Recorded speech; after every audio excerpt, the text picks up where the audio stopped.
Time now for our Send It to 7 Picks of the Week. Emily Griffin has our viewer-submitted content. Send It to 7 Picks of the Week, sponsored by Foy Agency.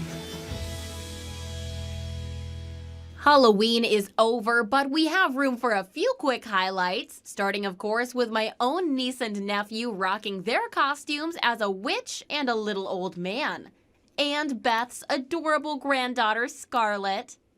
This creative costume is Charlie as Alphabet Soup and her parents the Crackers to match. Next we have little Henry, 3 years old and already hard at work on the tractor.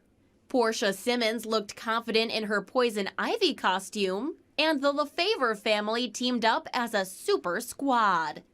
Getting away from the Halloween pics, we had a lovely shot of a full moon by Carrie LaGrave, and Nicholas Sanford shared his fishing experience in Dexter with several salmon and steelhead. And yes, we have now officially started getting snow pictures. Here's Amber's porch in Worth, and Luann Rousum's Jeep in Henderson. Joanne Groff in Copenhagen had a winter wonderland. Thanks for sharing these pics on Send It to 7. Emily Griffin, 7 News.